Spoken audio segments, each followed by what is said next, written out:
Yes 8th class. आज अपने start कर रहे हैं chapter 4 materials, metals and non metals. Metals और नॉन मेटल्स के बारे में ये चैप्टर है, तो स्टार्ट करते हैं। You are familiar with a number of materials like iron, aluminium, copper etcetera. Some materials have been given in table, ये टेबल में दिए हुए हैं। तो आप इन मटेरियल्स के बारे में जानते हो, जैसे कि आयरन है, एल्यूमिनियम है, कॉपर है। Can you name the materials which are metals? क्या उनमें से आप कुछ के नाम बता सकते हो जो मेटल्स है? The rest of the materials in table 4.1 are non metals. Metals देखो, जैसे आयरन है, एल्यूमिनियम है, कॉपर है, जो ऊपर गिवन दिया था। तो कोल और सल्फर जो है वो नॉन मेटल्स हो जाएंगे। Metal can be distinguished from non-metals on the basis of their physical and chemical properties। Metals को नॉन मेटल से अलग किया जा सकता है उनकी फिजिकल और केमिकल प्रॉपर्टीज़ के बेस पे। Recall the lustre and hardness are physical properties. Lustre और हार्डनेस जो है वो फिजिकल प्रॉपर्टीज़ होती है। Physical properties of metals and non metals, metal और नॉन मेटल की physical properties. Have you ever seen a blacksmith beating an iron piece or an article made up of iron like spade, shovel, an axe? Do you find a change in the shape of these articles on beating? क्या आपने कभी एक black Smith को यानी लोहार को पीटते हुए देखा है? एक लोहे के टुकड़े को जो कि बने हुए होते हैं लोहे से, जैसे कि स्पैड है, सॉइल है, एक्स है। क्या आपने इनकी शेप को चेंज होते हुए देखा है इनको पीटने पर, बीट करने पर? Would you expect a similar change if we try to beat a piece of coal? क्या आप इसी तरह का परिवर्तन कोयले को पीटने पर प्राप्त करते हो? एक एक्टिविटी है। इसके बाद में you saw that the shape of the iron nail and aluminium wire changed on beating. ये एक्टिविटी थी पहले। Take a small iron nail and a coal piece. एक आयरन नेल लीजिए यानी लोहे का किला लीजिए और एक कोयले का टुकड़ा लीजिए। A piece of thick aluminium wire and a pencil lead. और एक एल्यूमिनियम का तार लीजिए, वायर लीजिए और एक पेंसिल लेड लीजिए। Beat the iron nail with hammer. Iron nail को हथौड़े से पीटिए। But take care that don't hurt yourself in the process. लेकिन ये ध्यान रखना है कि इस प्रोसेस में आपको चोट ना लग जाए। Try to hit hard the aluminium wire also. ज़ोर से मारने की कोशिश कीजिए और एल्यूमिनियम वायर को भी ज़ोर से मारने की कोशिश कीजिए। Then repeat the same kind of treatment on the coal piece and pencil lead. और इसी तरह से कोयले के टुकड़े और पेंसिल लेड को भी बीट कीजिए यानी मारिए थोड़े से। Record your observation in table. और उस ऑब्जर्वेशन को अपनी टेबल में लिख लीजिए। You saw that the shape of the iron nail and the aluminium wire changed on beating. आप देखोगे कि बीट करने पर यानी मारने पर आयरन नेल और एल्यूमिनियम वायर की शेप जो है वो चेंज हो जाती है। If they were beaten harder this could be changed into sheets. और उनको और ज़्यादा तेज मारते हैं तो वो उनकी सीट बन जाती है, चादर बन जाती है। You might be familiar with silver foil used for decorating sweets. आपने सिल्वर फॉइल को ज़रूर देखा होगा जो कि मिठाइयों को सजाने में काम में आती है। You must also be familiar with aluminium foil used for wrapping food. और आपने एल्यूमिनियम फॉइल को भोजन को रैप करने में यानी सब लपेटने में भी देखा होगा, लपेटते हुए भी देखा होगा। The property of metals by which they can be beaten into thin sheets is called malleability.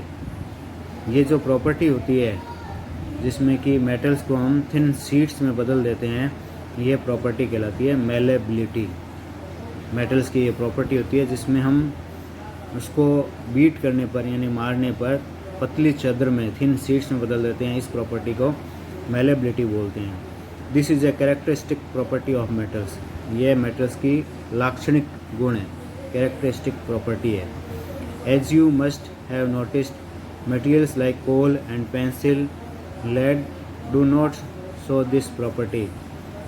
जैसा कि आप जानते हो या नोटिस किया होगा कि कोल और पेंसिल लेड जो है इस तरह की प्रॉपर्टी नहीं दर्शाते हैं। Can we call these metals, क्या हम इनको मेटल्स बोल सकते हैं? Can you hold a hot metallic pan which is without a plastic और a wooden handle and not get hurt. क्या आप प्लास्टिक और वुडन हैंडल जो होते हैं उसको पकड़ने पर अपने आप को हर्ट करते हो? परहैप्स नॉट, नहीं। Why try to list some other experiences in which you wooden और plastic handle protects you from being hurt while handling hot things. ऐसे और भी आप एग्जाम्पल ले सकते हो, अनुभव कर सकते हो कि लकड़ी और प्लास्टिक के जो हैंडल होते हैं वो आपको गर्म चीज़ों को पकड़ने से, चोटग्रस्त होने से बचाते हैं। On the basis of these experiences what can you say that the conduction of heat bye would and plastic. आप उस तरह से आप क्या कह सकते हो कि अपने अनुभव से कि कंडक्शन ऑफ हीट जो है वो वुड और प्लास्टिक से होता है क्या? हीट का जो कंडक्शन है यानी हीट का ट्रांसफ़र जो है वुड और प्लास्टिक में से होता है क्या? You must have seen an electrician using his screwdriver. आपने इलेक्ट्रीशियन को स्क्रू ड्राइवर यूज़ करते हुए देखा होगा। What kind of handles does it have and why. उसका हैंडल किस तरह का होता है और क्यों होता है? रिकॉल एक्टिविटी है how to make an electric circuit to test whether electricity can pass through an object or not. You might have performed। एक इलेक्ट्रिक सर्किट जो है उसका जो जांच है उसको किस तरह से की जाती है? The activity with various objects in class 6. Now repeat the activity with the materials mentioned in table 4.3. Group these materials into good conductors and poor conductors. इनमें से अपन मटेरियल्स को हम गुड कंडक्टर और पुअर कंडक्टर कौन से हैं उसको क्लासीफाई कर सकते हैं। You observe that iron rod, nail and copper wire are good conductors. Iron rod, nail और कॉपर वायर गुड कंडक्टर्स होते हैं। While rolled sulphur piece and coal piece are poor conductors. जबकि रोल्ड सल्फर पीस और coal piece, कोयले का टुकड़ा जो है वो बैड कंडक्टर होता है, पुअर कंडक्टर होता है। वो इस सर्किट में हम यूज़ करके पता कर सकते हैं। Oh the meaning of recalling और our experiences and then of this activity was to show that metals are good conductors of heat and electricity. We learn this in class 6। Metals जो कि होते हैं वो गुड कंडक्टर होते हैं heat और electricity दोनों के। Where do you find the use of aluminum and copper wires? Have you seen wires of coal? Definitely not. आपने कहीं पर भी एल्यूमिनियम और कॉपर वायर देखे होंगे। क्या आपने कभी कोयले के वायर देखे हैं? निश्चित ही नहीं। The property of metal by which it can be drawn into wires is called ductility. यह प्रॉपर्टी जिसमें मेटल को हम वायर में कन्वर्ट कर सकते हैं, मेटल के वायर जो बना सकते हैं, ये जो मेटल की प्रॉपर्टी है वो डक्टिलिटी कहलाती है। Have you ever notice the difference in sound on dropping an iron sheet plate, a metal coin and a piece of coal on the floor.